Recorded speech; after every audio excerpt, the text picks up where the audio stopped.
অসমীয়া ৰাইজৰ অতিকৈ হেঁপাহৰ অতিকৈ মৰমৰ অসমীয়া জাতিৰ আয়ুস ৰেখা ৰঙালী বিহুৰ উপলক্ষে দেৰগাঁও বিধানসভা সমষ্টিৰ বিজেপি মিত্ৰজোঁটৰ প্ৰাৰ্থী মৃদুল দত্তই অসমবাসী ৰাইজক ৰঙালী বিহুৰ ওলগ আৰু শুভেচ্ছা জ্ঞাপন কৰে।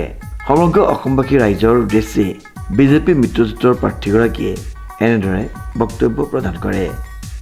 অসমীয়া নৱবৰ্ষ আৰু অসমীয়া জাতিৰ স্বাভিমান ৰঙালী বিহু সমাগত আৰু এই উপলক্ষত মই সমগ্ৰ অসমবাসী ৰাইজক মোৰ তৰফৰ পৰা শুভেচ্ছা জ্ঞাপন কৰিছোঁ আৰু শুভকামনা যাচিছোঁ আৰু আশা ৰাখিছোঁ যে এই অসমীয়া নতুন বছৰত সকলোৰে বাবে সমৃদ্ধি আহক, সকলোৰে বাবে শান্তি আহক আৰু অসমখন উন্নতিৰ পথত আগুৱাই যাওক।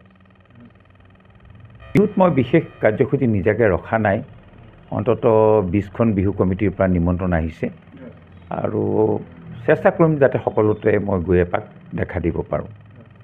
এইবাৰ ভালেই লাগিছে, আমি ইতিমধ্যে যিখিনি নিৰ্বাচনৰ কাম এইখিনি সম্পূৰ্ণ কৰিলোঁ আৰু আমি বিহুৰ বাবে প্ৰস্তুত হৈছোঁ।